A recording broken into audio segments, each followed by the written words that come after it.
Hello and welcome to the CFB Super Show. I'm your host, Walter Waddell, aka Dub Deuces 85. Rolling solo tonight.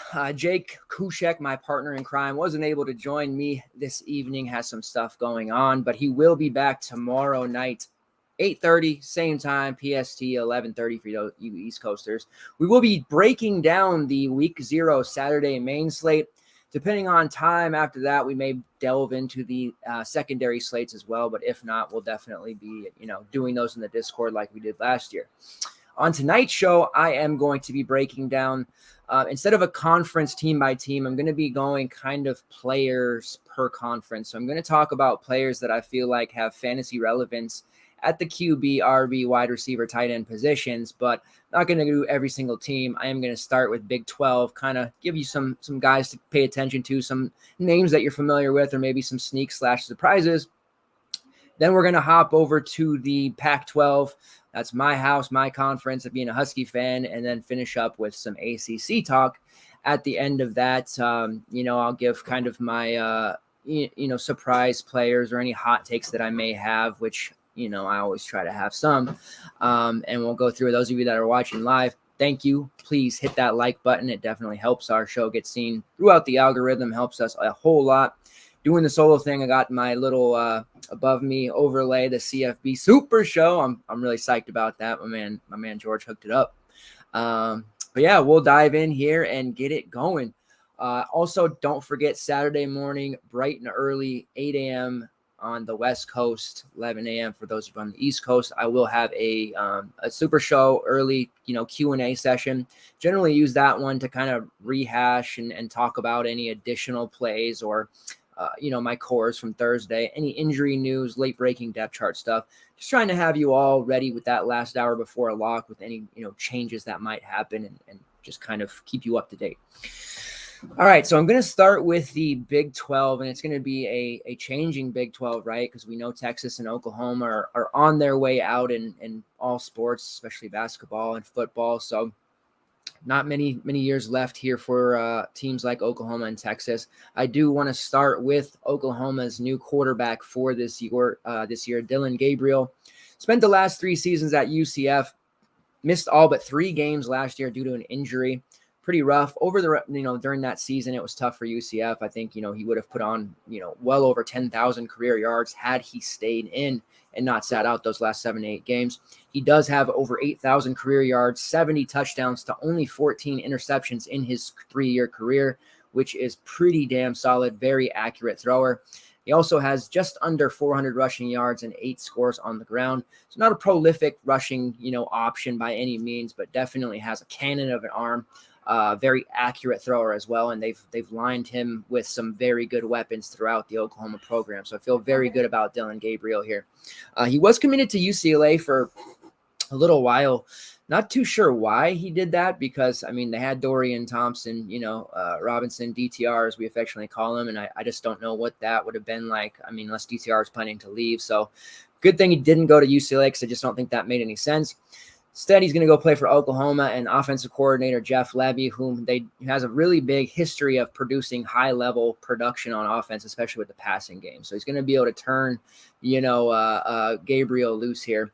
During the spring game, Gabriel did flash a little bit of, what he's capable of. Any talk of, lingering injuries or rust, was kind of thrown out the window. He did complete 19 of 28 passes for 258 yards. Pretty good option there. And I think that he could have a Heisman caliber season, with all these weapons around him. We know Oklahoma, they are basically Heisman U at one point. They've, since 2003, 4 different quarterbacks have won the Heisman, the great Jason White in 2003, Sam Bradford, Baker Mayfield, and of course, Kyler Murray. So maybe Gabriel's in the mix there. I know a lot of people are going to be on Stroud, Bryce Young, Bijan Robinson, but I think Gabriel can have the kind of prolific season where, if he hits 4,000 or 5,000 yards and 40 touchdowns, 5-6 picks, something like that, 200 on the ground, a couple scores there, that he could be right in the mix. So also it's going to depend on, of course, wins. So if Oklahoma wins games and finishes strong in a conference that I think they're capable of winning. Moving on to Texas Tech. This is one I highlighted in a tweet earlier today about something that I read that was going to be a headache, migraine, not great for DFS players after all. Not exactly ideal. And I'm going to get into that in just a second. But right now, the QB1 had won the job outright is Tyler Shuck. Yes, it's pronounced Shuck, not Shaw, Shuff, Shog, anything like that. Shuck. He beat out Donovan Smith for that QB1 job. So now it's going to be his turn to playing an offense where video game numbers are encouraged. Zach Kittley is the architect of this high-powered offense that he brought with him from Houston Baptist and Western Kentucky. Now he's over at Texas Tech as the O coordinator. Brought, of course, Bailey Zappi around. Bailey Zappi was a DFS dream. He tore it up at Houston Baptist. It was, I think Houston Baptist was on one slate 2 years ago, and we got to use him, and he was phenomenal. Last year on Western Kentucky, of course, he set multiple NCAA records. He threw for just under 6,000 yards, 62 touchdowns, which were both passing yardage and passing touchdown records in a single season. If Shuck could produce maybe like 55 to 60% of those numbers, he'll have a massive fantasy season. I'm not expecting Shuck to be like a 60 touchdown guy. I just don't see that for him dating back to his Oregon days. But he could definitely, if he's going to be the QB1 throughout, throw 4,500 yards in this offense and, 35 to 40 touchdowns. However, there was a quote, and it was fairly recent, that the coaching staff says this: Shuck, Donovan Smith, and QB3 at the moment, Baron Morton, who Kuchek says Morton is more of a Kittley quarterback than anyone on the roster, may all play a few drives in game one. They've also gone as far, and this is what the beat says, to create packages for each QB individually to keep the defense on their toes.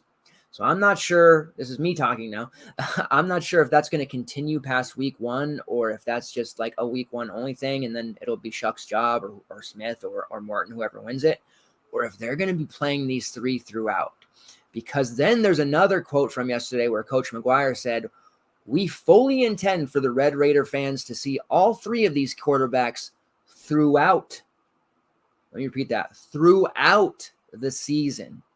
So that quote to me means that they're going to maybe not play all three every single game, but there's going to be games like in CFL. If you guys grind the CFL with me, they have these packages for the backup QBs when they get into the red zone. Their backup QBs are racking up touchdowns. Jamie Newman of Wake Forest fame is a backup in CFL, and he's scoring a ton of rushing touchdowns in that role. And I could see Donovan Smith, who has a little bit of rushing upside, being that guy that pilfers touchdowns in the red zone and possibly steal some of that production from Shuck. Not too sure what to think about Baron Morton just yet. I think he's still maybe a year away, but, all three guys are going to play is what they say.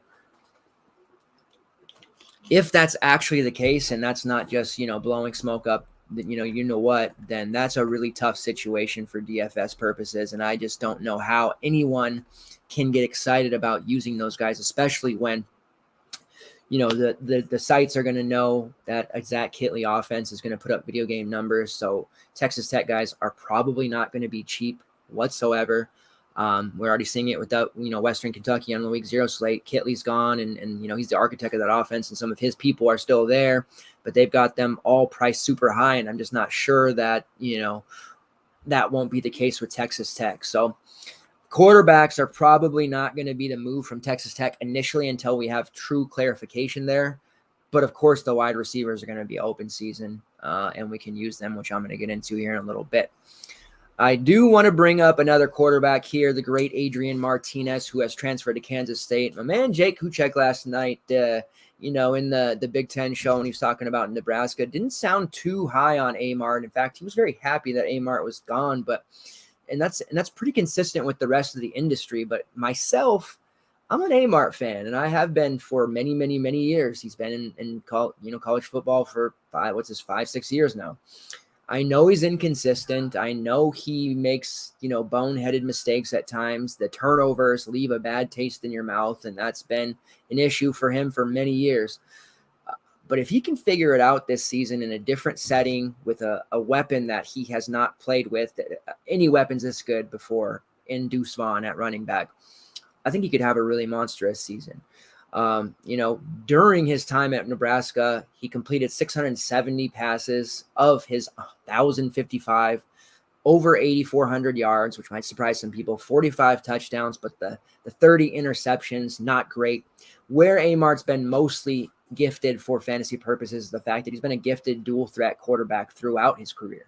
He has a rushing total of 2,300 yards, 35 touchdowns, and a YPC just over 4.5 on 508 carries. So he has almost as much rushing touchdowns as passing touchdowns, pretty close, within 10. That's fairly close, I'd say. But him and Deuce Vaughn together can make a fairly formidable QB RB duo that defense is going to have to account for. And I think there could be some really good, trick type of plays where they fake it to Deuce and he takes off, Amart takes off, or some passing opportunities. Like, I'm excited to see how these two guys are gonna play together. Amart's gonna throw an interception, he's gonna make a bonehead mistake. That's just gonna happen. But he's also gonna make the highlight reel play. He's gonna complete a 70-yard touchdown pass. He's gonna run for 60 yards on 2 plays. He's gonna be a fantasy asset in this Kansas State program. I just, anyone that tells you different, I don't think they, truly believe that. I think it's just kind of a trendy thing. It's cool to hate on Bo Nix, which is, I actually do hate him now that he's on Oregon. And I think it's a trendy thing to hate on Amart. But I just think that people forget how many good years of fantasy, he's given us over time. And he's got some pretty decent weapons to work with. Jaden Jackson is over there from Ole Miss. Phillip Brooks and Malik Knowles are back, both solid options. Cade Warner, somebody who I could see playing quite well, actually. And then, of course, my man Deuce Vaughn is over there, in Jordan Shippers, who is kind of a weapon in different regards. So I think we're going to see a nice season from Amart, and I'm pretty excited about that. Moving to TCU, there's only a couple more quarterbacks in the Big 12 I want to talk about, but TCU is something we need to address. Max Duggan and Chandler Morris, it's still a neck and neck QB, battle, much like the Michigan situation that we talked about last night. Fairly intense. Hacksaw Duggan, you'd think maybe have the lead there after last season, but the team is going to make a decision pretty soon. And based off what I've read / poked around the industry and talked to different people and reached out to some TCU people, it sounds like most believe Chandler Morris is going to take the job. And I wonder if that's going to make Max Duggan transfer.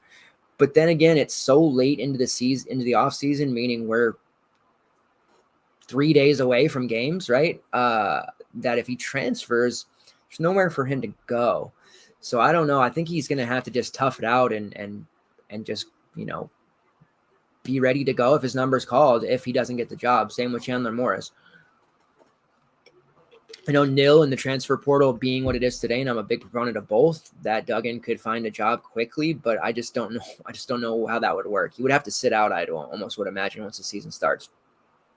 Numbers-wise, Duggan's thrown for almost 6,000 yards in his career, 41 touchdowns to 20 interceptions. Completion rate only around 57.5%. Mediocre.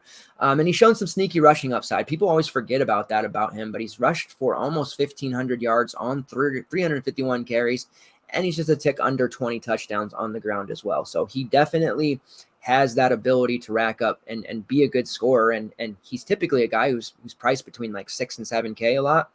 And he's kind of one of those, QB2 guys in your super flex that you can put in there and snake out 20, 25 fantasy points and feel pretty damn good about it. Now, Chandler Morris really endeared himself to TCU fans last year. Duggan had some, ailments come up and he had to miss a game. What people remember Morris for was last year, that 30-28 victory over Baylor. I remember it well because I was all over Baylor betting wise, and it didn't work out. But Morris was unreal. 29 of 41 passes for 461 yards and 2 touchdowns. Also rushed 11 times for 70 yards and a score. Shattered the slate that day. I think he was like 5'4", might have been even cheaper. Someone will have to correct me if I'm wrong, but he was stupid cheap. Stupid broke the slate. It was just unreal. He did struggle the following week against Oklahoma State, who was a top 5 defense largely across all of college football. But he's young. He's got lots of growth. He's killing it in spring and summer ball. It sounds like, he'll be ready. And I don't think we've seen anything close to his ceiling yet. 461 yards and 2 touchdowns is great, but I think that this is a kid who could potentially put up a 500, 2 touchdown, 3 touchdown game, and then rush for a couple of touchdowns as well. So Chandler Morris, I think I'm on board with the rest of the fantasy industry that wants him, but if it ends up being Hacksaw Duggan, I don't hate that either. I think both are very good QBs. I feel for Duggan if he ends up losing the job and leaves, because he's going to basically lose a year of collegiate football unless he wants to transfer to Texas Tech. All right, for Baylor, they have Blake Shapen. Shapen won the QB job just recently. It was enough time. They announced it for Jerry Bohannon to roll out, which is nice. Bohannon, had enough time to transfer with like a month to spare. He's going to go play for USF, as in South Florida. So he's off doing his thing. We'll have some slates with them, and we'll be able to talk about him. I think he's going to do really well there. Kind of excited about Bohannon's fantasy upside. I think it's a better position for him than it would have been at Baylor. Now, Shapen's a younger guy. Lots of upside, showed some flashes last year. He had that game against Texas Tech when he threw for over 250 yards and a couple of touchdowns. I think ultimately Blake Shapen is going to be a really reliable option. I'm more excited about the running back I'm going to talk about for Baylor here shortly, but I think Blake Shapen is one of those guys that if he's priced at a reasonable salary, on both sites, he'll be a guy that you can use, and he's an adequate rusher that you might have some games where he rushes for 50 and a score, 75 and a touch, something like that. And whatever he gets in the air is just going to be icing on the cake. So definitely a fan of that move. Now, moving on to the running backs for the Big 12, there are two main ones that stick out that should be pretty damn obvious to you that are Heisman candidates. Obviously, Deuce Vaughn for Kansas State. The deuce is loose, as we say in the Discord, whenever he busts a huge play, and he frequently does so. And he's going to be one of those top running backs in DFS. And it's funny because Deuce, his price, it got really high, and people didn't want to group him in with the, Bijans and the Breece Halls and some of these other high-priced running backs. And it was like, I'm going to play Deuce Vaughn. I don't mind paying $9K for a dude that's going to rush for 100+ and 2 touchdowns. He's also going to catch, 4 or 5 passes for 75 yards and another touchdown every single game. Why wouldn't I pay this price for him? Now, I do want to see how it's going to work out with Amart at QB now. Skylar Thompson off to the NFL. I believe he's on the Miami Dolphins. We did some preseason stuff with him. But I'm confident Vaughn's he's going to kill it. He's rushed for over 2,000 yards. This is only his third season. He's a junior, so he's technically draft eligible now. But he's rushed for over 2,000 yards, racked up 25 touchdowns. He's caught 40 or 74 passes, had a dyslexic moment there momentarily, 902 yards and 6 touchdowns through the air. Now, I did some digging to see where he stood on the all-time K-State list. He's currently 11th in rushing yards. However, if he rushes for 948 yards this year, which he definitely should, he will catapult all the way to second. Now he's even if he runs for 1,000, 1,500, he's still not going to beat the guy in first. And if you guys may know already, but if you don't, I'll give you a history lesson. A guy by the name of Darren Sproles has a chokehold on first place with 4,979 rushing yards. He has multiple single game rushing records for K-State of like 250, 270, 260. Like, Darren Sproles was a nut at K-State. I think if Deuce Vaughn were to stay for his senior season, very unlikely because the pros are going to come calling with his skill set. I think you'd have a chance at it, but as of now, second place seems inevitable for our guy Deuce. Bijan Robinson for Texas, that's going to be a trendy Heisman pick. I like Bijan a lot. He's a great player, always a guy that you can reliably play when you find value and you run like a 4 running back lineup, which I'm really going to talk about more tomorrow in the context of DFS instead of preview. So you guys that are new to watching me or new to FTN understand what the heck I'm talking about when I say 4 RBs, because I'm the only one in the industry that does it / talks about it. But Bijan is a guy that can definitely, be the flagship piece of your lineup week to week. Ran for over 1,100 yards last year, despite missing multiple games due to an injury, which is outrageous to miss games and still be over that mark. Full healthy season from him, which is totally, knock on wood, hope happens. 1,500, 1,600 rushing yards seems inevitable. He's also pretty solid as a pass catcher, at borderline underrated. Caught 26 passes for 295 yards and 4 touchdowns last season alone. Now, if Bijan can eclipse 1,000 rushing yards this season, which, like I said, God forbid an injury happens, he would become just the 8th amazingly, the 8th Texas Longhorn player to have multiple 1,000-yard seasons, joining many legends. I don't need to get into that. If there's Texas fans watching me, I'm going to be making fun of you guys a lot with the "we're back" line, so I'm not going to get into that. But yeah, Bijan a chance along with Deuce Vaughn to put his name in the record books. Two very obvious running backs that will carry a lot of ownership / rostership, and they're going to be high priced. They won't ever be cheap. Now, TCU running back, same thing with the quarterback situation. There's a battle going on here. Zach Evans is off to Ole Miss. We talked about him during the SEC show.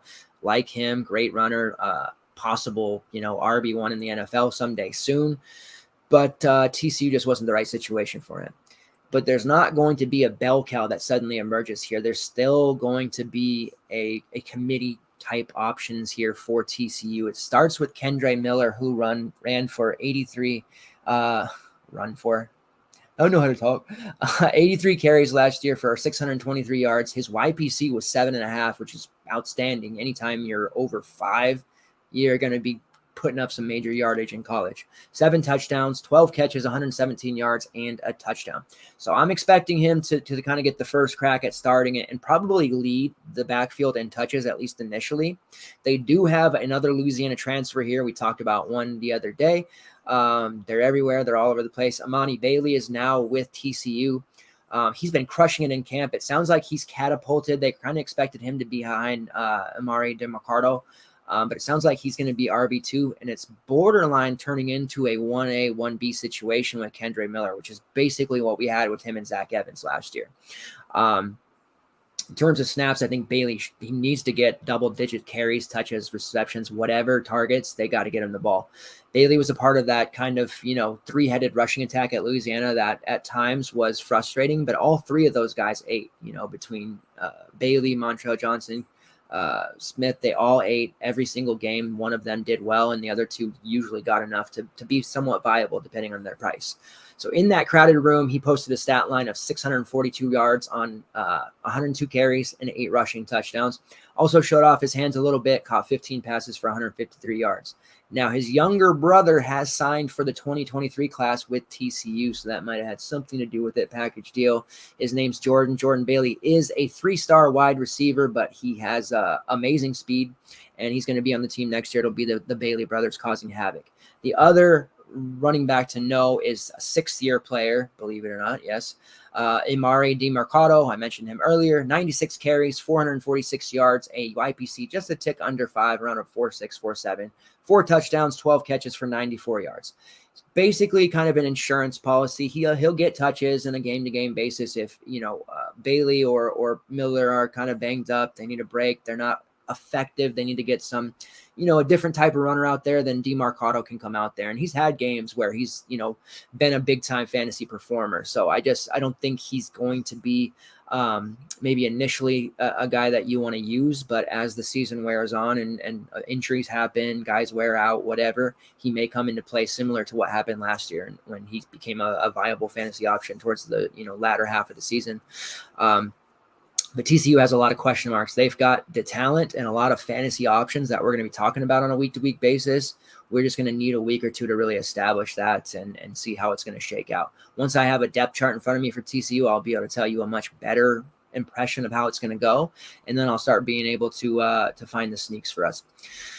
Last running back I want to talk about in the Big 12 is a Baylor running back, Tay McWilliams. There is a ton of buzz about McWilliams. I've been talking about him in the Discord. He's a guy that is I don't know. I feel like every year a Baylor running back is going to be in my 4 running back club because this guy he looks really good so far. His teammates and coaching staff are chatting him up. Obviously, the buzz, you got to sift through the coach speak, the buzz, the hype, because it happens with every single team, and a lot of it's just BS, plain and simple. But Tay McWilliams, I think, is going to have a really big season.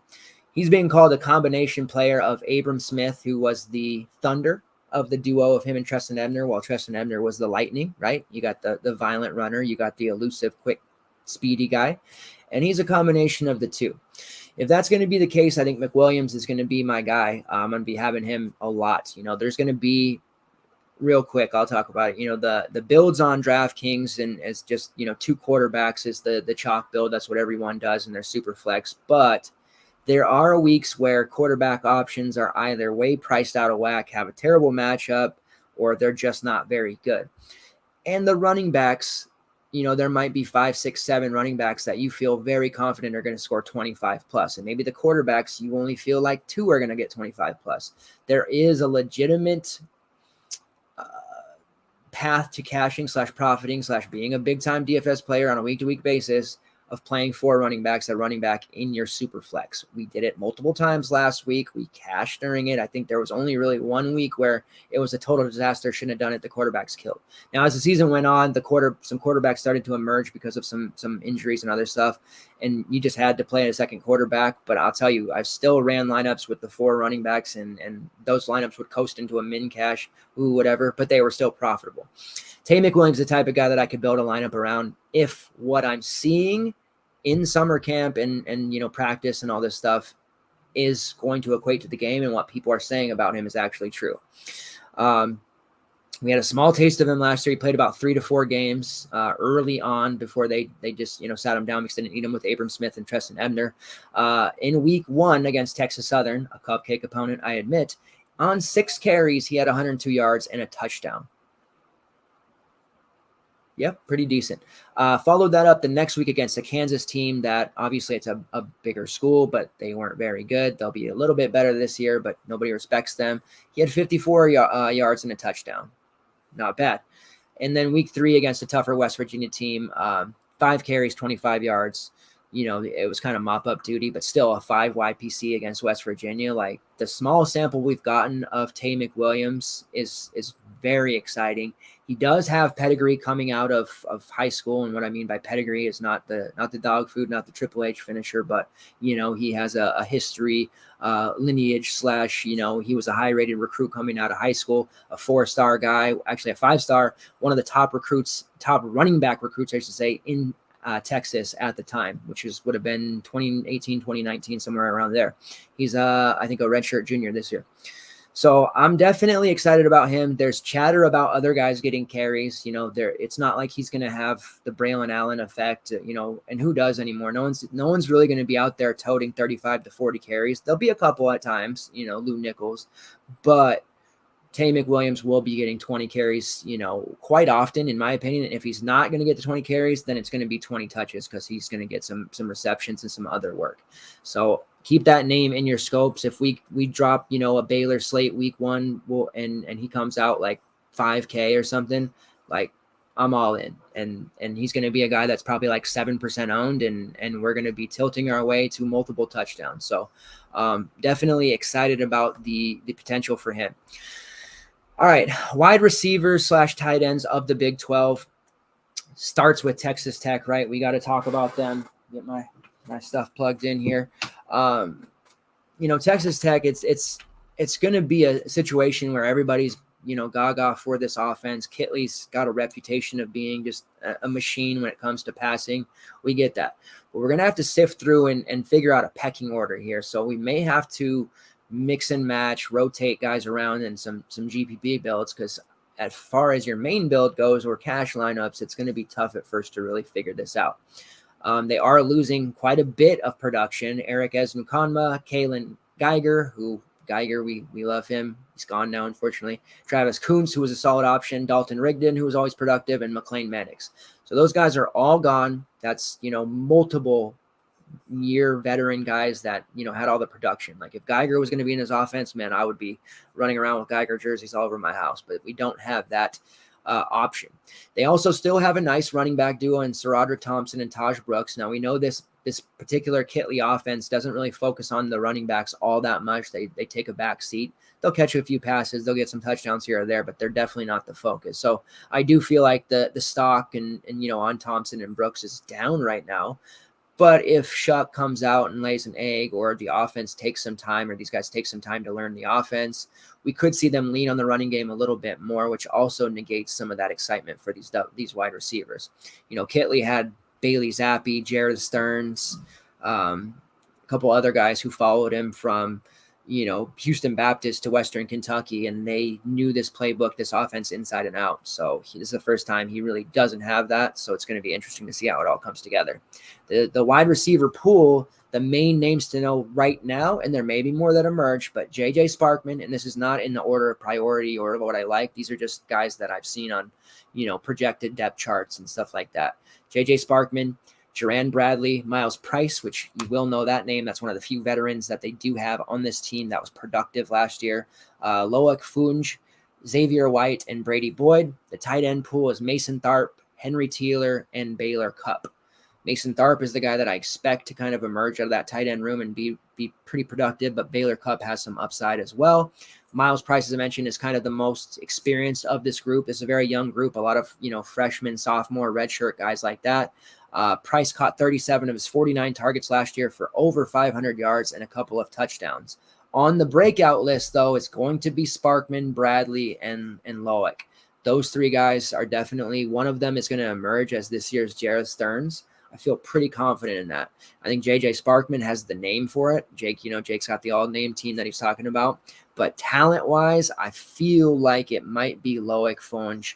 Not his last name. I know I'm probably butchering it. I gotta get that last name down. But I think Loic's going to be the guy that ends up being the fantasy darling that puts up some really big numbers. And they all will once they figure this out. And if Shuck can actually throw the ball.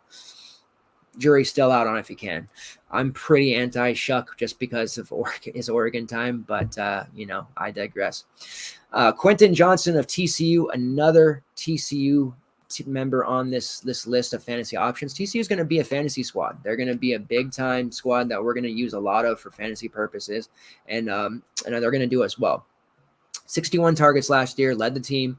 33 catches, 604 yards, 6 touchdowns. Now, 33 catches on 61 targets. A lot of those were not catchable, knowing what, Hacksaw was doing there. He's pretty much on any breakout list, any top wide receiver list. Like, you're going to find Quentin Johnson's name on there. And he was definitely a guy that wasn't used all that often last year by the industry until later in the season, but he's definitely going to be a guy that is, popular on a lot of lineups this season immediately. No doubt in my mind that he's going to surpass 1,000 yards as the primary, option in that passing game.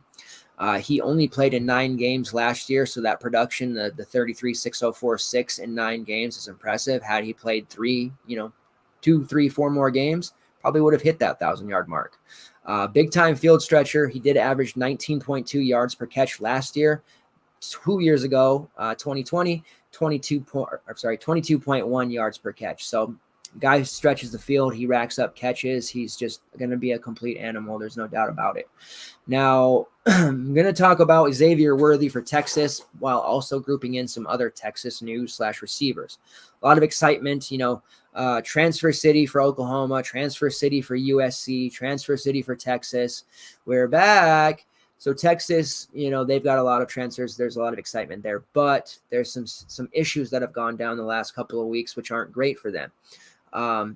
Tons of additions they made. I'm going to get into those here in a minute as well, but Xavier Worthy is going to be in a position where I think he's going to put up a big stat line again. I was a little worried about him with all these transfers that came in.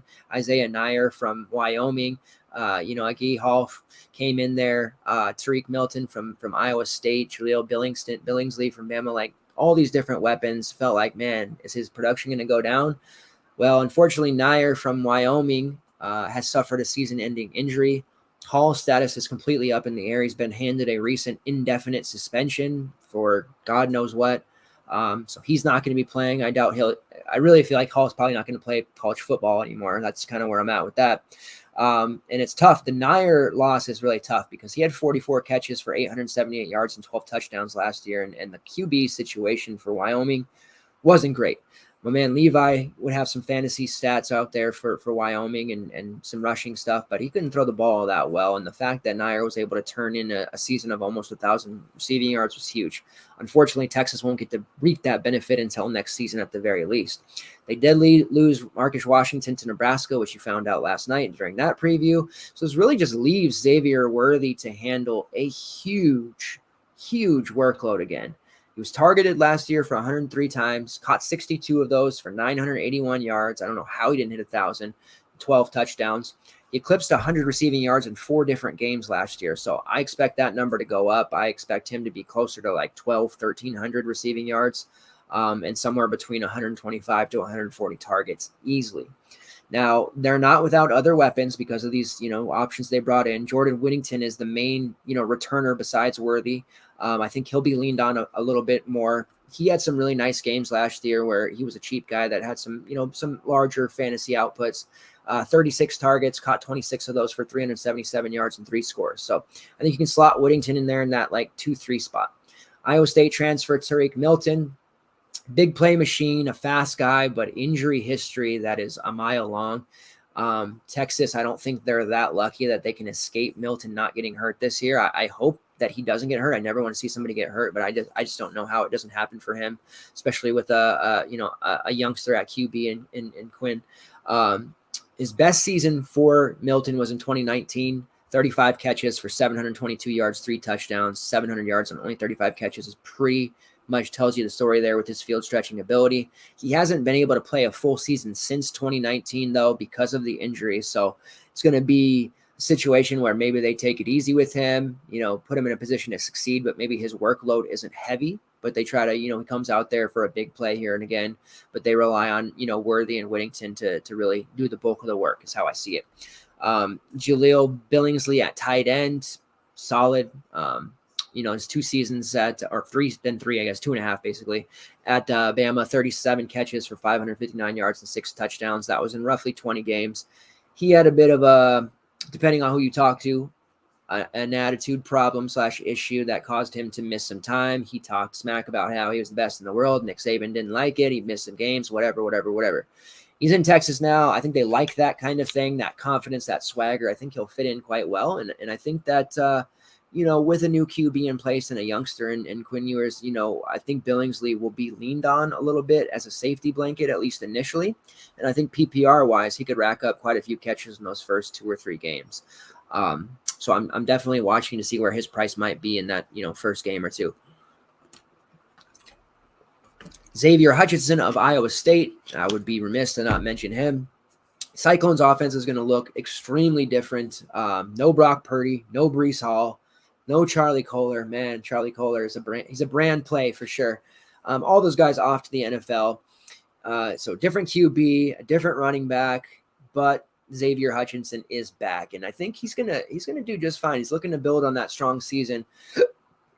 83 catches, 987 yards, and 5 touchdowns in his first his first season, 64 catches, 771 yards, and 4 touchdowns. So he hasn't hit that 1,000-yard mark yet in the first 2 seasons, but he's been awfully damn close. The only issue is now, I don't know what to think with Deckers, who's going to probably be the QB, right? And no Breece Hall. Defenses are going to expect Hutchinson to get force-fed the ball. I don't know. I think that he'll get enough volume to hit that 1,000-yard mark, but I think there might be some games where Hutch, struggles a bit, gets frustrated, looks to his teammates to do other stuff, and those weapons just aren't around. And looking at this Iowa State roster, it's not exactly something that makes me super excited to, say, oh yeah, Hutch is going to have a big season. Hunter Deckers, they got the freshman Rocco back there, possibly at QB. At running back, we're probably looking at Jarrell Brock, who is getting some hype around the industry a bit because of the way that Iowa State runs their offense, but he's still not Breece Hall. I don't really care who says what. The jury's out on Jarrell Brock and how effective he can be before Hutch is able to, kind of blast off and have a big season.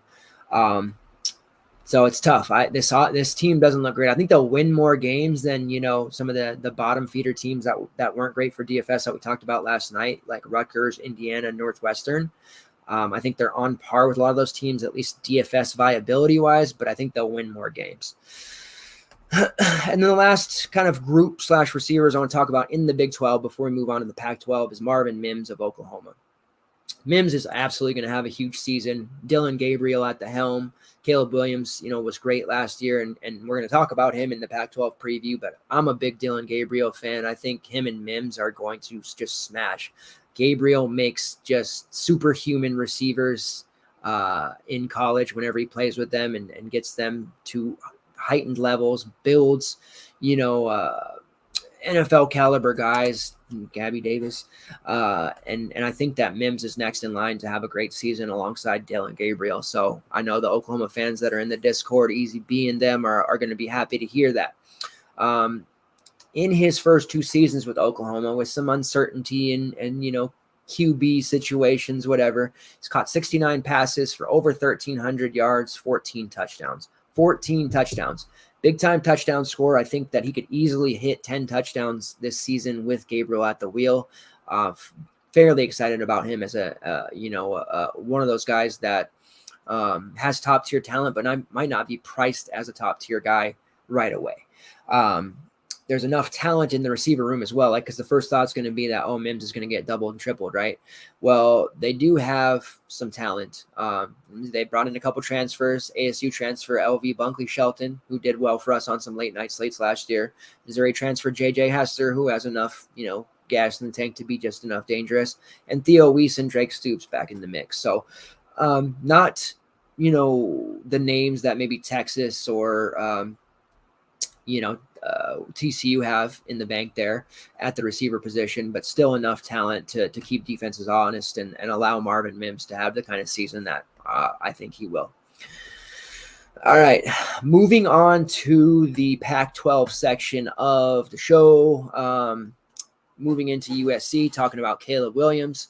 The hype surrounding this new look Trojans team is just it's ballooned into something now that I'm almost uncomfortable with. I'm not trying to be some hipster guy that's like, well, this is popular, so I can't like it, or this guy's going to be owned a lot, so I'm going to fade him just because of that.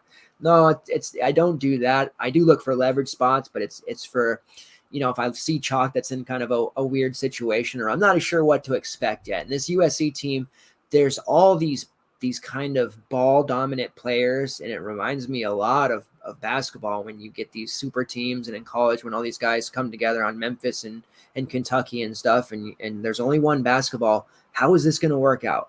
And I almost feel like that could be a problem in USC with, all these personalities, these guys that are going to be getting all this attention.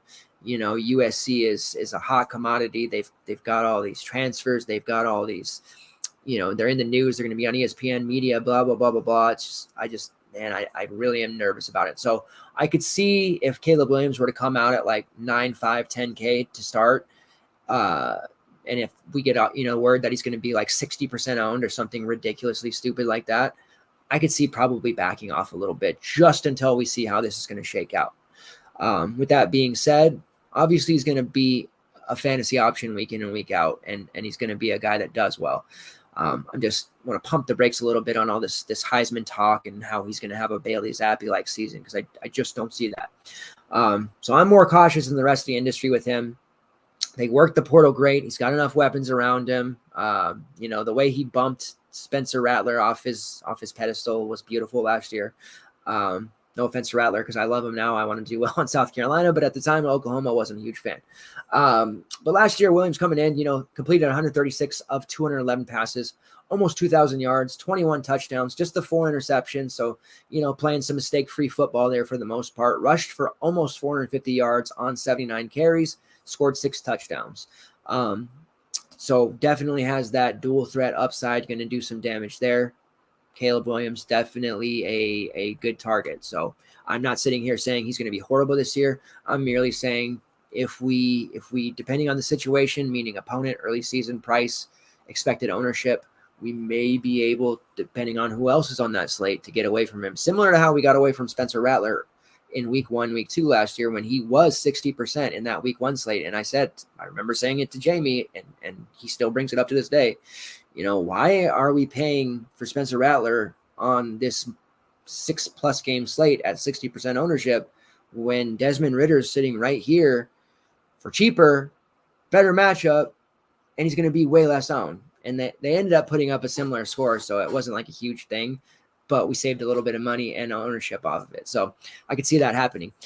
With UCLA, Gabriel decides not to go there. That's a good thing, because that means Dorian Thompson-Robinson, my man DTR, is back. Welcome surprise for me. I thought he was going to go pro. Man, he's a really good late night slate guy.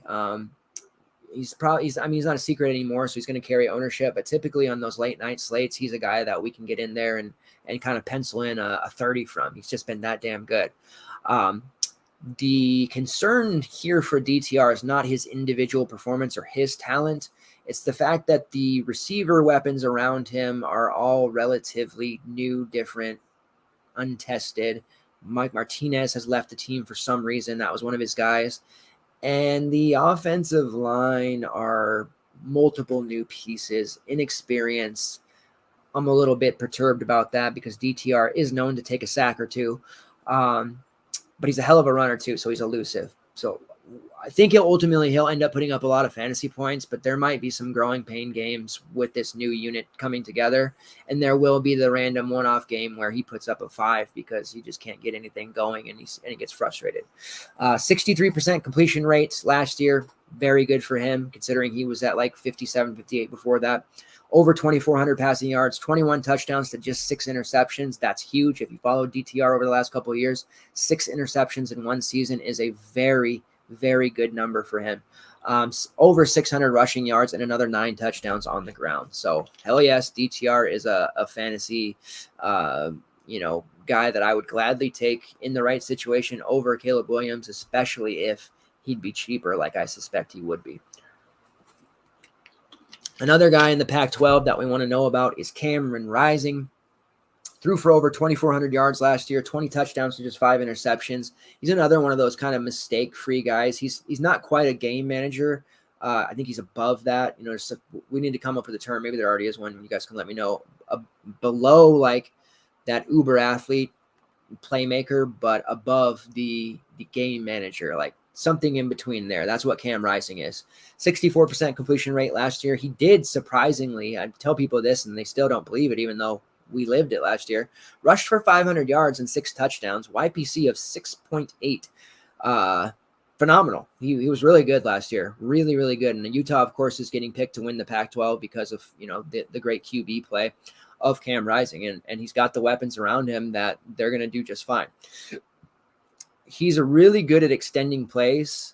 He doesn't make a ton of mistakes. Like we won't see him kind of try to like Amart thread the needle and jam a pass in there that gets picked off. He doesn't do that very often. He doesn't get rattled. So I think that's going to be huge for them.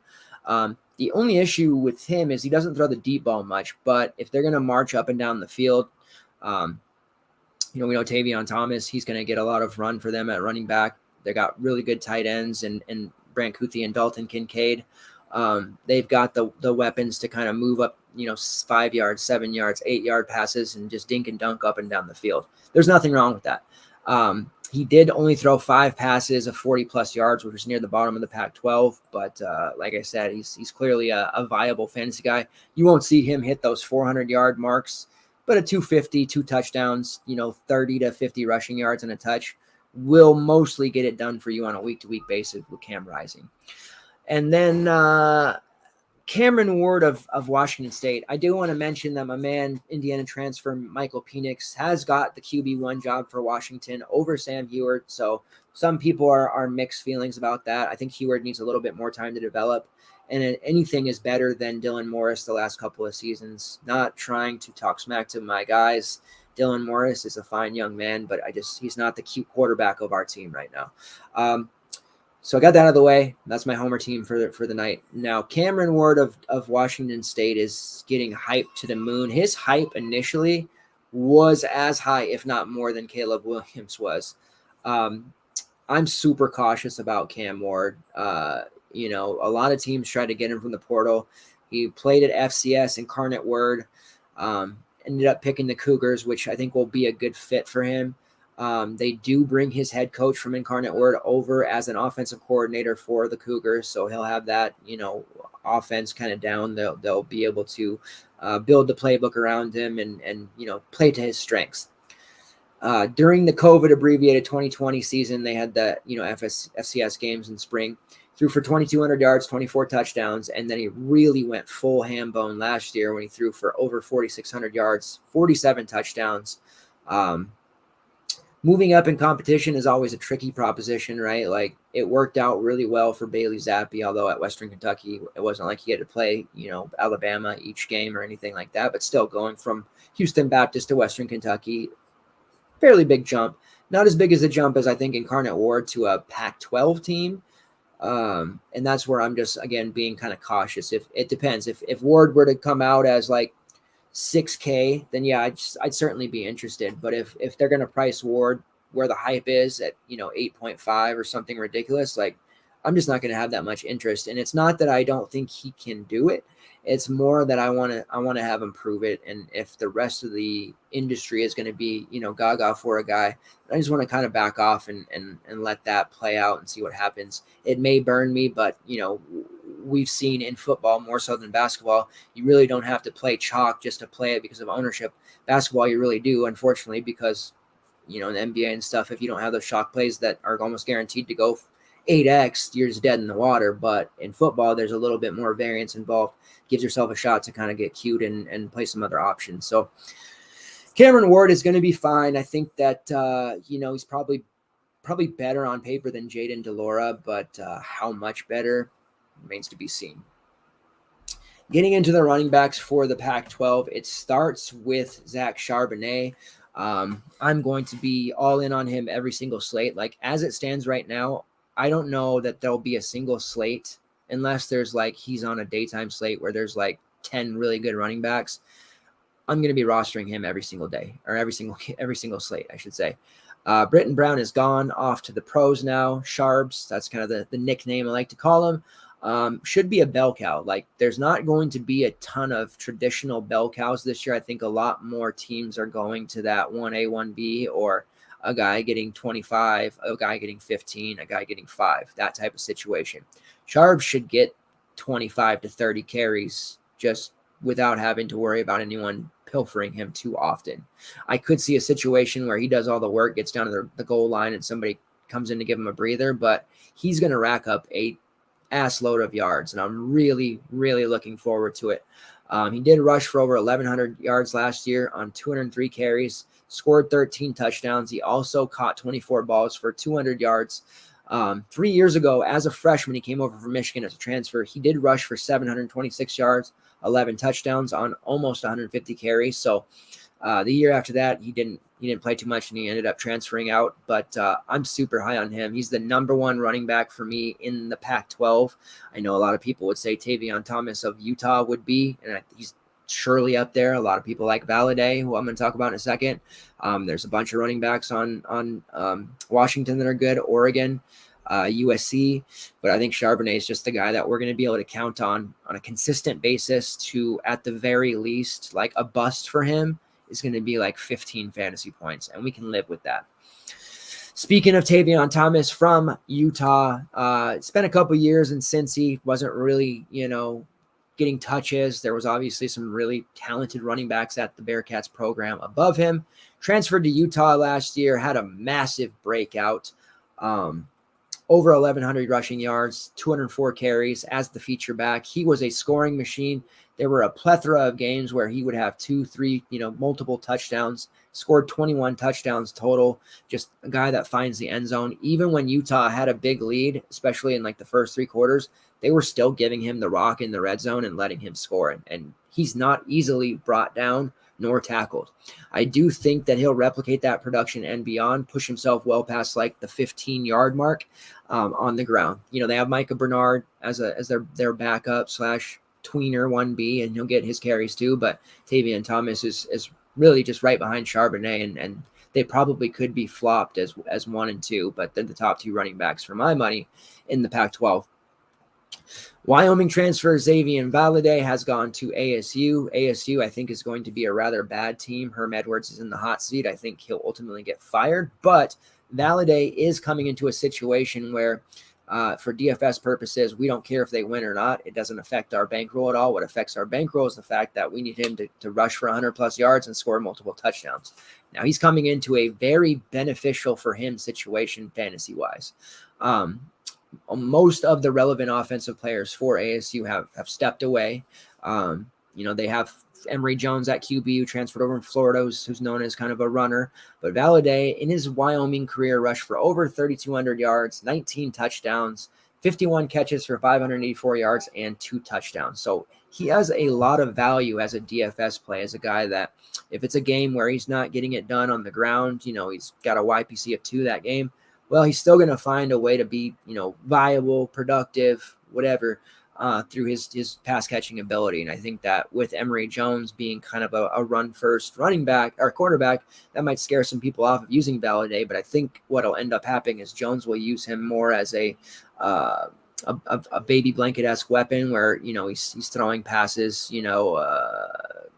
short passes to him and kind of being that last read option and just, putting him in a position to make plays. Valladay, of course, was kind of, he was the bell cow for a long time at Wyoming. Titus Swen came along, kind of knocked him back, and they became a committee situation. Now Titus Swen, who we're going to talk about on the slate coming up this weekend, is got that backfield all to himself. And I'd say that Valladay really kind of has that backfield for ASU all to himself as well. With Rashad White going to the pros and losing multiple backs. They do still have Daniel Nagata, who showed a little bit of upside as a freshman last year. So he'll get a little bit of work, but for the most part, Valladay should get plenty of fantasy goodness for us. When I said they lost most of their options, Jaden Daniels is gone. Ricky Parcell, Bunkley Shelton. They do get Elijah Badger and Andre Johnson back. Those are probably the 2, best known receivers left on the team. And then Vanderbilt transfer Cam Johnson did decide to go to ASU, and Cam Johnson was a fairly productive guy the last couple seasons at Vanderbilt, as productive as one could be, right? So there's some weapons here. This offense is good enough to do a little bit of damage for DFS, but nothing too exciting. And then just talking about, there's a lot of committees, USC, my Huskies, my Washington Huskies, they're at running back. They're so loaded. They've had some really high-end recruits decide to transfer because they have so many. They did go out and get grad transfer Wayne Talapapa from Virginia. Sounds like he's going to get a lot of work. Will Nixon, who is a redshirt freshman, he's looking pretty good in camp. Aaron Dumas, who I believe transferred over from New Mexico. Yes, New Mexico. He's going to get a lot of work. Cam Davis is still there. I mean, it's a really log jam at the running back position. So it's not going to be that exciting for me. I do think the USC running back situation, despite bringing in Travis Dye from Oregon, which is kind of a weird transfer, to be honest. Austin Jones from Stanford. They're bringing in all these transfers from the Pac-12. They got Darwin Barlow, who was a TCU guy at one time. These guys are all going to get touches. They also have the freshman, if you're into dynasty stuff, or Leek Brown, who is going to be the heir apparent probably by next year with all these seniors on the team. They're just loaded at the running back spot too. So that's a little bit too uncomfortable for me. And then looking at Oregon, which is a team I wanted to highlight, they also are doing the committee thing. Brian Cardwell, not trying to do the pat on my back thing, but Cardwell was a guy that last year, with the injuries that would flare up, and we know Dye got so much work, and Cardwell ended up at the end of the season getting quite a bit of touches, and he was a 3K, 4K guy that ended up getting like 8 to 10 carries, and a lot of it was in garbage time, and he was scoring touchdowns and putting up, phenomenal production. So I do like him depending on how that price comes out, but they have Marquise Irving, who transferred from Minnesota. They have Noah Whittington, who transferred from WKU. Sean Dollars is still there, who's been, practicing with the first team on and off seemingly forever. They have a freshman in James Jordan, who's pretty highly rated. It's just a disaster. So these Pac-12, running backs, there's just so many situations where it's going to be, spread touches that I think Valladay, Thomas, and Charbonnet are really the guys that you want to look at there. Wide receivers and tight ends, Jordan Addison, of course. 2 years ago when Addison starting out at Pittsburgh, and, everybody looked to the veteran Pittsburgh receivers. Addison was a guy that we had at lower ownership and kind of saw that breakout potential during his frosh season. 60 catches for 600 yards and 4 touchdowns. That's a damn good year. Followed that up last year with 100 catches, over 1,500 yards, 7 yards short of 1,600, 17 touchdowns on 144 targets. So Ended up getting himself a fat nil deal. NIL comes around, nil, whatever you want to call it, and he just got paid. I mean, the man basically got borderline tampering charges against other teams where he had to back out of his initial transfer to USC, pretend like he was transferring to another school, and then ultimately end up going to USC anyway, just so they wouldn't get sued. He's going to put in that work. He's going to get a lot of touchdowns, catches, targets. Now, he's going from a situation in Pittsburgh where he was the clear alpha, and I think ultimately he's going to be the alpha here, right? I mean, they're paying this money to get him. He's a Heisman candidate. There's a lot of focus on him, but he's not playing on a team that has like Jared Wayne as their second best option, like Pittsburgh. He's playing on a team that has quite a few options at that wide receiver spot. They've not only bringing in Brennan Rice, a Colorado transfer, Terrell Bynum from my Huskies, who's actually really underrated, Mario Williams from Oklahoma, who popped a few weeks last year. And then they're also bringing back Gary Bryant and Taj Washington from Memphis, who had himself a pretty decent season last year, kind of fell off at, towards the middle part of the season. But we know from his Memphis days, he's fully capable of putting up 120 yards and 2 touchdowns. There's a lot of weapons on this team. So if anything, it helps Addison not get doubled and tripled, because if they do that, then, Taj Washington, Gary Bryant are going to eat.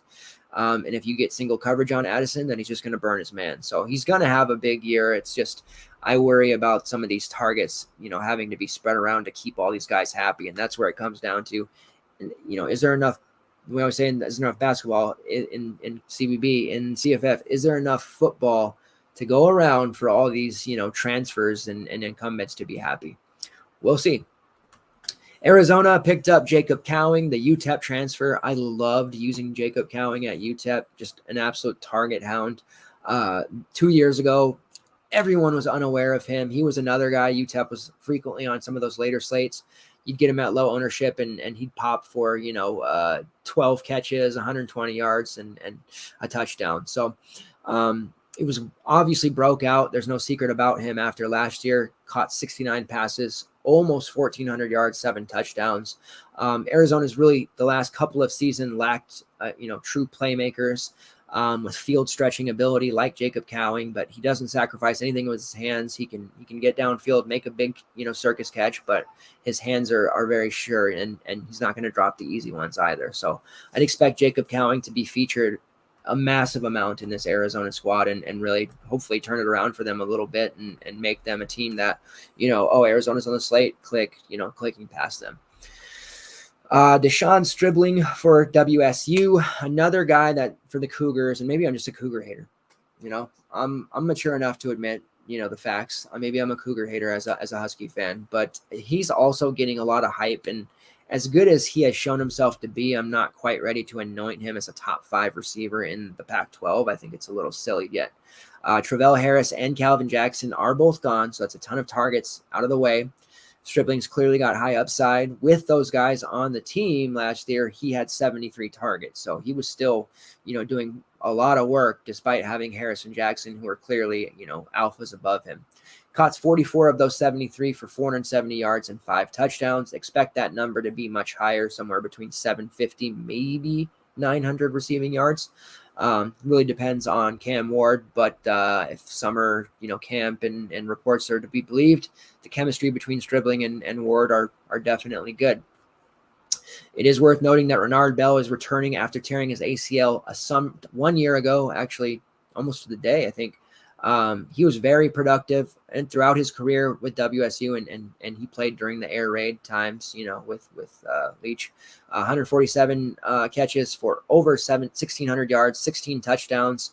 So he's definitely like a vital piece, somebody that they can lean on to take some pressure off Stribling, and just another option for Cam Ward to ease him into this offense. They also brought in Oregon State transfer Zariah Beeson. If you've hung with me the last 2 seasons, Beeson's a guy that I was always kind of hyping a bit during those late night slates. Oregon State's had terrible, awful, putrid QB play, and I think they're going to have it again.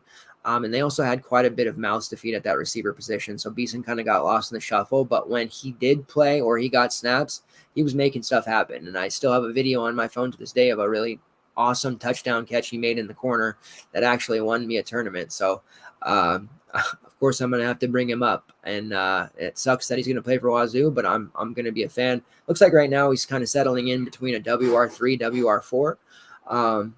But I think he's at some point he's going to break out.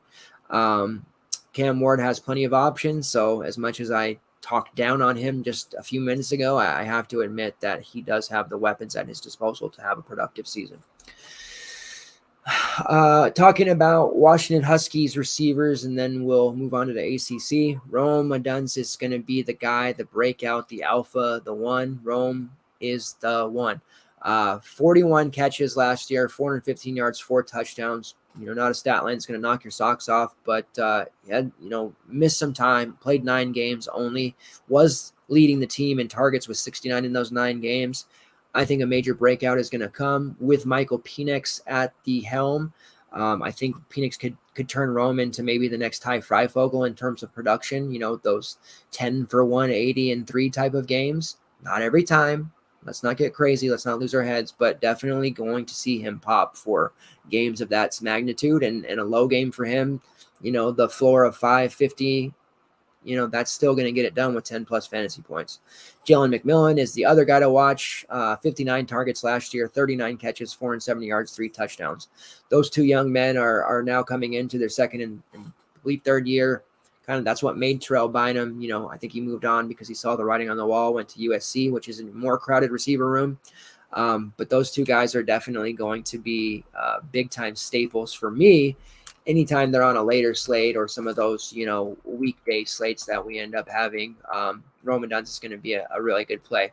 Other receivers in that room, Giles Jackson, who's super fast, Jalen Polk, and Taj Davis. So a lot to work with.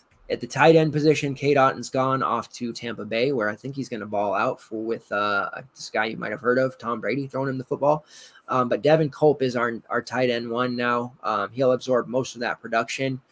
Culp had a really solid game towards the end of the season, 6 catches for 83 yards.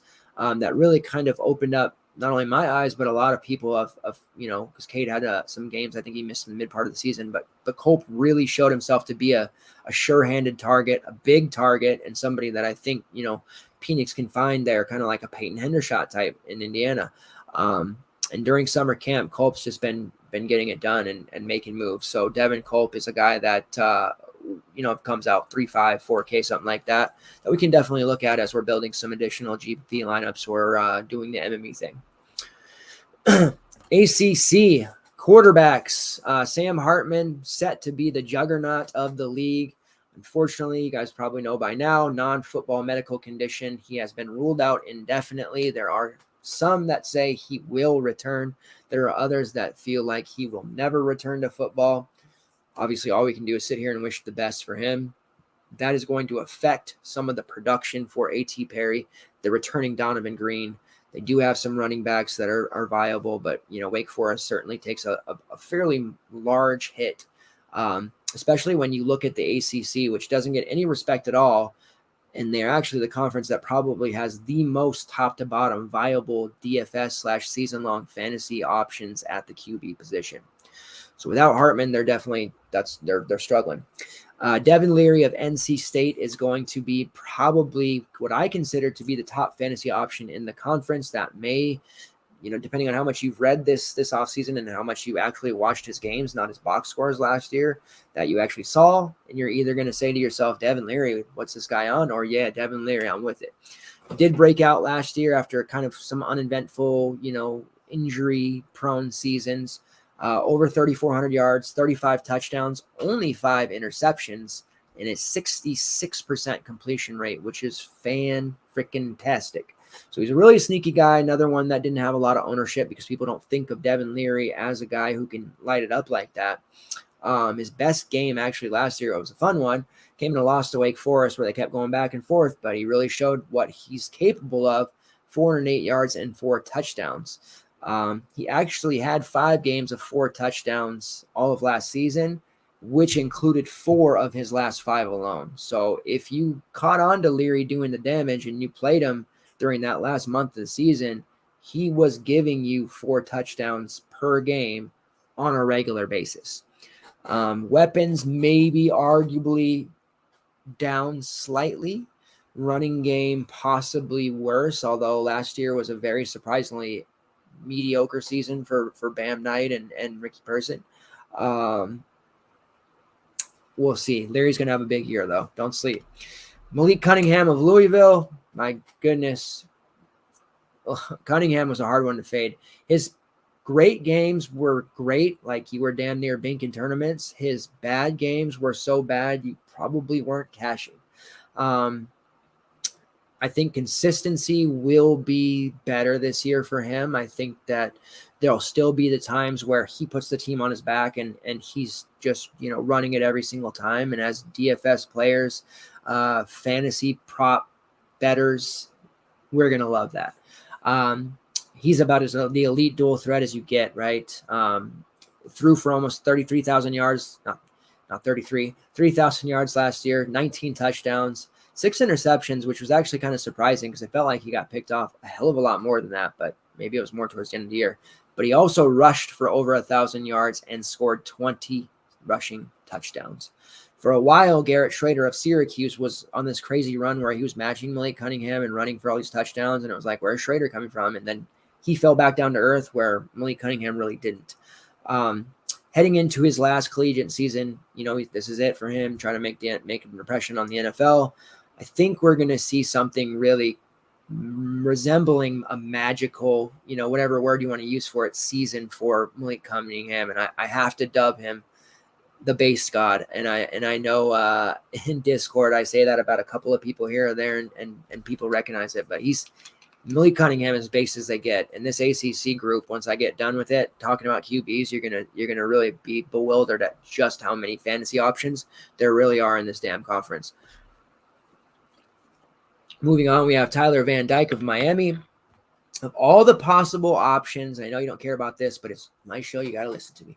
The Seahawks, my Seahawks, they're going to be quite mediocre. I want them to lose every game because I want, to be able to draft the Strouds and the Youngs of the world. But I know that they're going to end up being somewhere between 5 and 10 probably in the draft.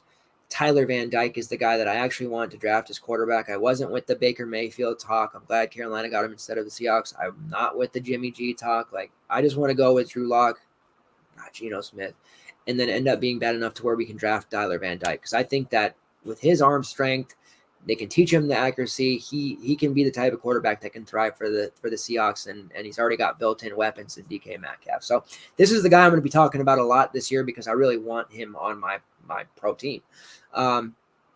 Stepped in last year after Derek King, suffered a season-ending, collegiate career-ending injury, which was unfortunate. And people didn't really know, much about him. Admittedly, I didn't see a lot on him either because, King, he was the guy. Why would I need to worry about Tyler Van Dyke? And he came in and was way better than anyone could have imagined. Threw for 2,900 yards in 10 games, 25 touchdowns to only 6 interceptions. Again, another ACC QB showing tremendous accuracy. Like I said, he has a really big arm. He can wing it down the field, huck it, chuck it style.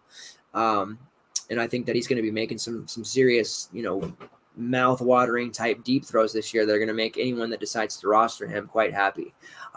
He did lead the ACC last year with a total of 10 50-plus yard completions.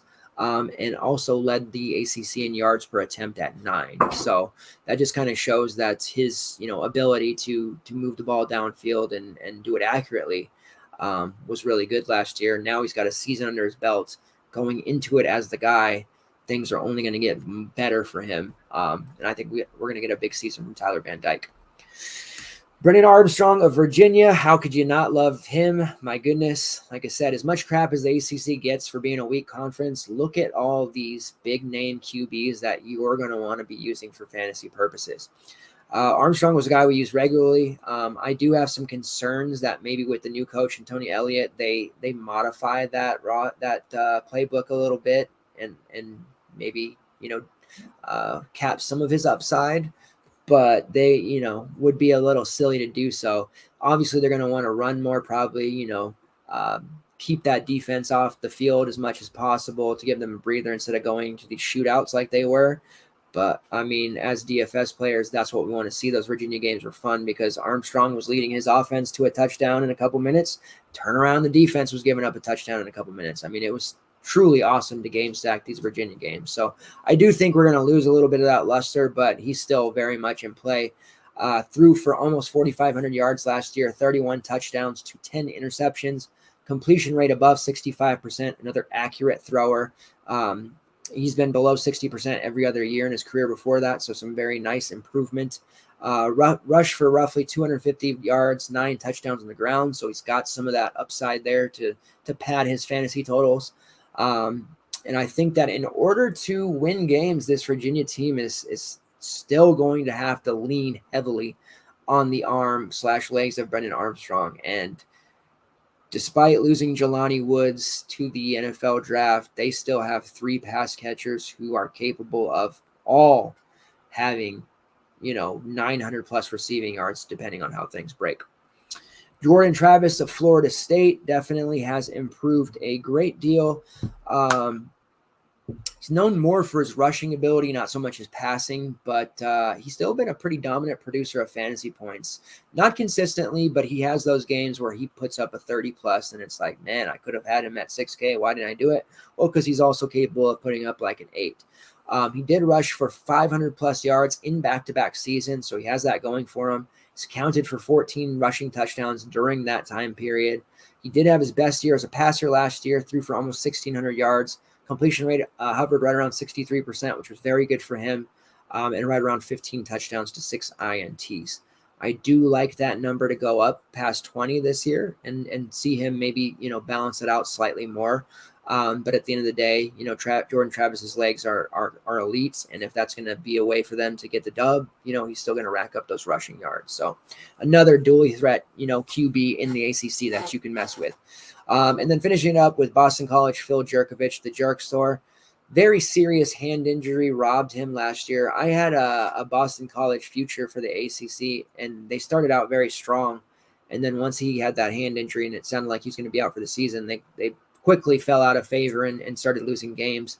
Shockingly returned for the last 4 games, had his ups and downs. He's healthy now, but he did show in last year in those big wins over Virginia Tech and Georgia Tech, granted 2 teams that weren't juggernauts, that he could still do it even, less than 100%. Now he's coming into the season 100% ready to go, and I think that Boston College at the very least will be competitive, and Jerk, depending on what his price point will be, can be a very viable, main team type option. If we go back to his healthy season in 2020, he did complete over 61% of his passes, threw for 2,600 yards, 17 touchdowns, and 5 interceptions. So one of those guys that can filter in if you're in the 2 QB train and you want to have CJ Stroud or Bryce Young, and then you want that super flex to be a QB that is in that, mid-range area. Jerk Store is definitely that guy.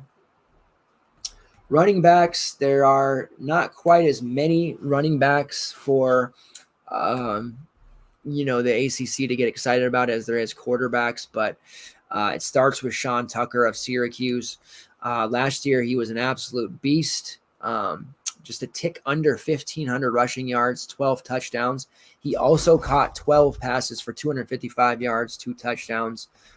Just a massive, stat line for him, and he kind of went under the radar a little bit outside of the hardcore grinders just because he played for a Syracuse team that wasn't very competitive.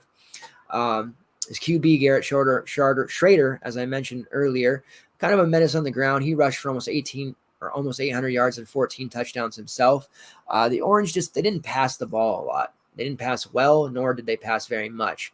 That could change a little bit this season, but when you have a guy like Tucker who still has plenty of mileage on him, I just feel like you need to give him the rock a billion times. So I think Tucker's right up there with Zach Charbonnet and maybe Braylon Allen to an extent, even though I think Ches Malushi for Wisconsin's going to break into his carries as being the 3 guys that for P5 at least you can play week in and week out and know that they're going to get a lot of touches, a bigger workload. Whereas, guys like Lou Nicholas for Central they're going to get a huge workload too, but in a lesser known conference. I'm going to pay whatever it takes for Sean Tucker to get him into my lineup. He did rush for 100+ yards in 9 different games last year. He also had a game in a victory over Boston College where he ran for over 200 yards. So there's really no price that I won't pay for Tucker early on. I think that he's just the real deal. A lineup with him and Charbonnet and Braylon Allen together would be a juggernaut if we can make it fit, depending on how prices come out. Moving on to Boston College and Pat Garwo. Garwo was a bit of an underrated runner last year, finished 4th in the ACC in yardage. Reliable. QB injuries happened. They had to lean on the running game a little bit. He did rush for over 1,000 yards, which might be shocking for some to hear.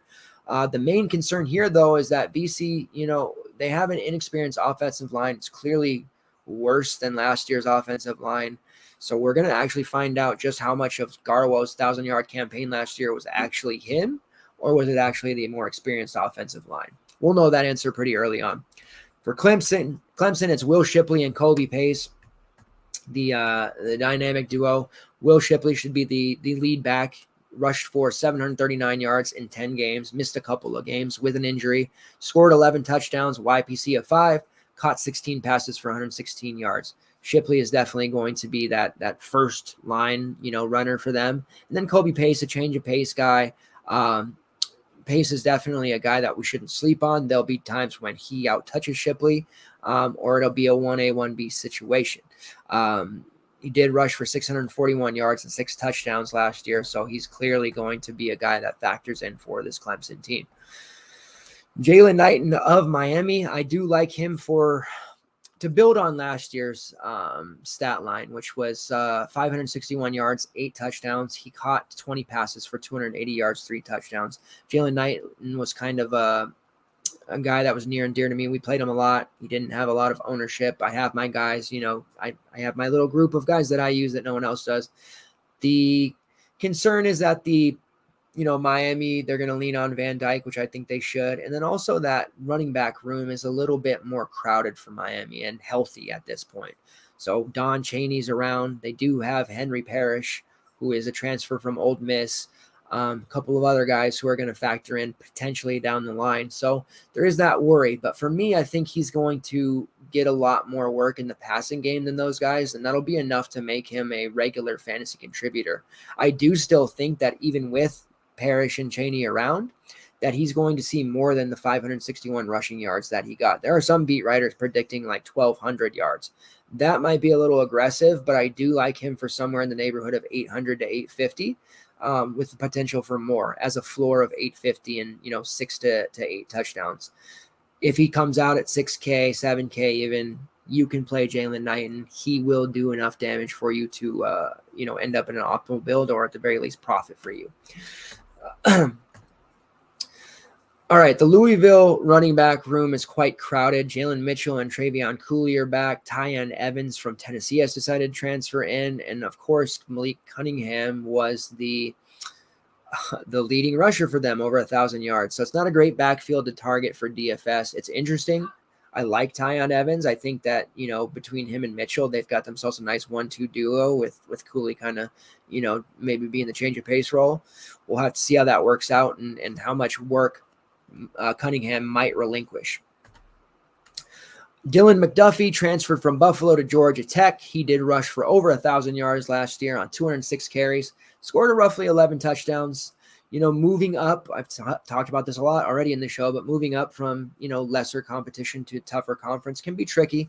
He is moving up from Buffalo and life in the action to the ACC.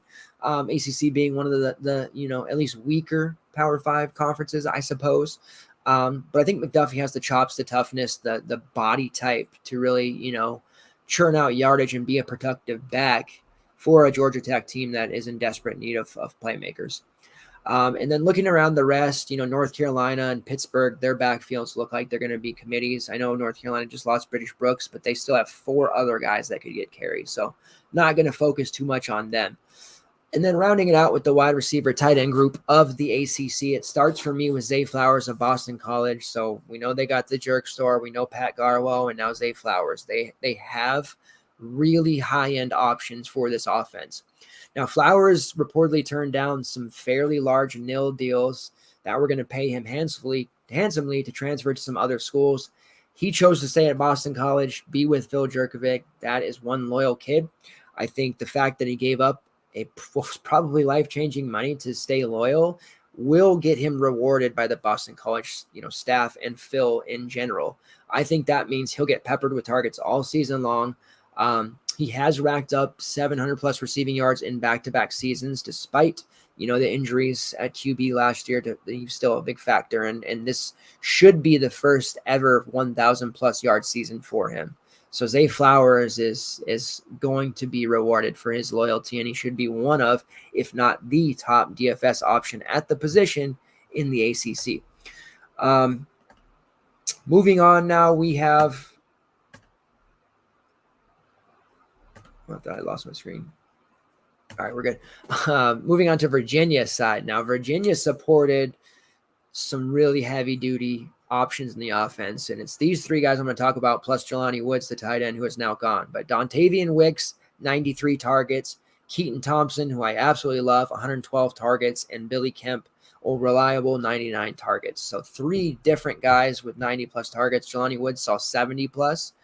Like I said, I don't know how much this offense might change and factor in the run a little more, but they have the weapons for Armstrong to have another really huge season.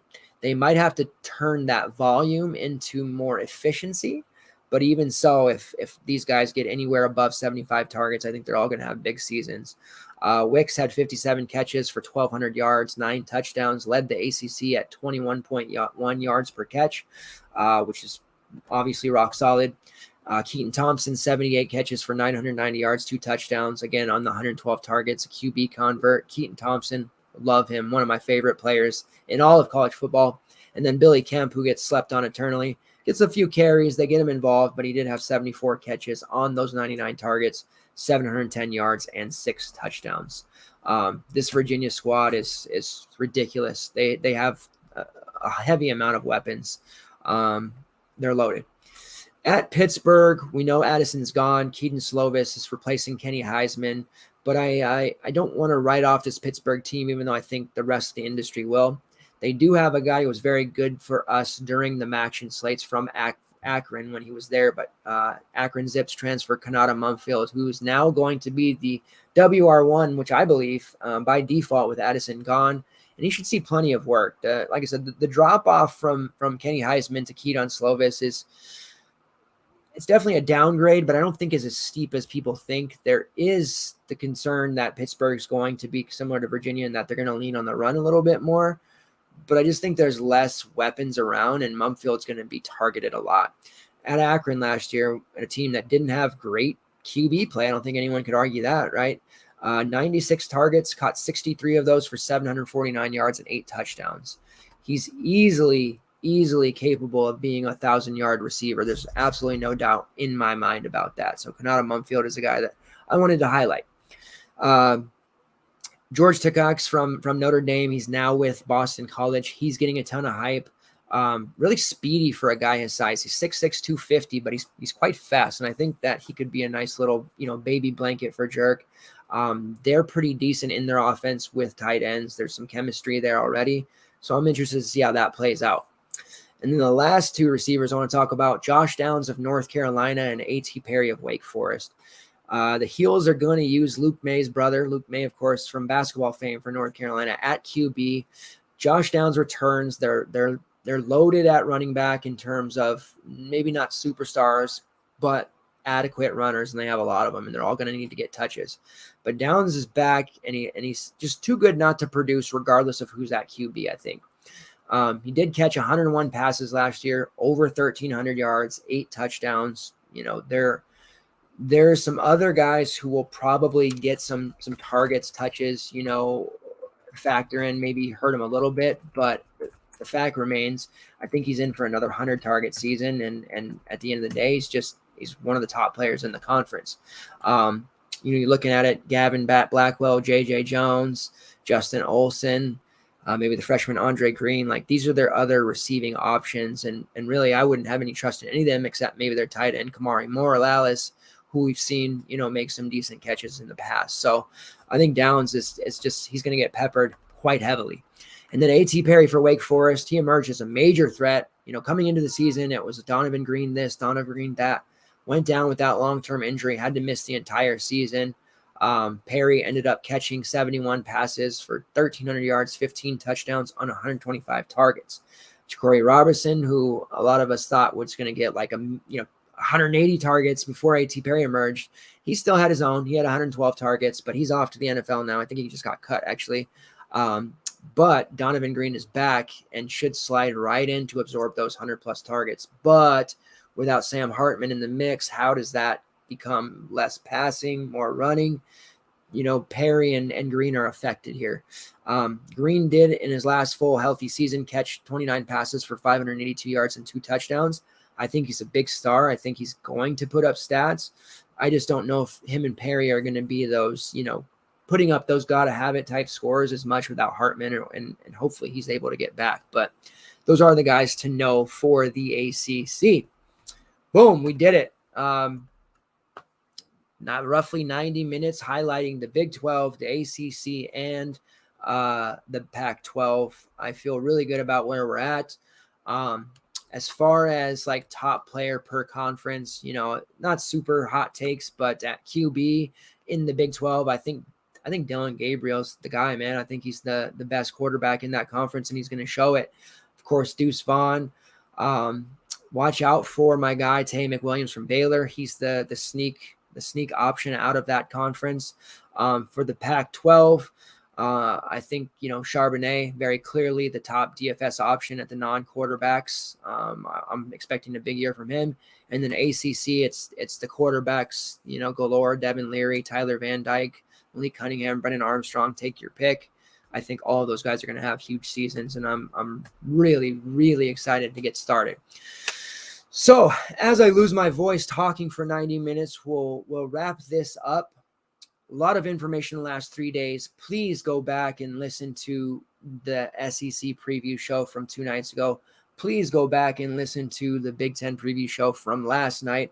Absorb all that information, intake that stuff, come back to us with questions, get over to FTN, and if you're not subbed already, I would really advise you to get over to ftndaily.com and consider signing. Right now, if you do sign up under the code DUB, D-U-B, happens to be my code, you do get 20% off. And if you do the monthly option, you do get 20% off every single month, or you can pay out for the entire year and get 20% off that big bulk amount. That'll get you access to everything under the Diamond package with that. So very good to do. That's going to get you all the, articles, the prize pick stuff, Discord chatter. We talk a lot of strategy in Discord. There's always updated thoughts, news, exposures, projections, every single thing you need to be a successful DFS player, better, prize picks, any of that stuff. We're going to help you win money. And I'm very, very confident that we can help you do that. Rest of the week, again, tomorrow night, be back here. 8:30 PST, 11:30 EST. Myself and Jake Kuchek will be back. We'll be breaking down that week 0 slate. Again, if there's time, we'll get into some of the secondary slates, but we'll mainly focus on the main, talking about core plays at quarterback, running back, and wide receiver, and talking about the ins and outs of, the 4 RB build compared to the 2 QB build, and kind of doing some strategy talk. And then Saturday morning back at 8 a.m. on the West Coast, 11 a.m. on the East Coast, Q&A session. All the late breaking news will be covered, depth chart updates. If you have any questions, highlighting my core plays, talking up prize picks every single Saturday, every single Thursday. Keep supporting the show with a like, comment, views. Appreciate it, you guys. We've been doing this for close to a decade now. I love it. And nothing I get, more joy or endorphins out of helping other people make money. Sure, I like to win, but I like nothing more than to see somebody come in the Discord and say, holy shit, I just won because Abram Smith scored 2 touchdowns and 150. I just won and made $5K. So appreciate it, guys. Best of luck, and take care. We out.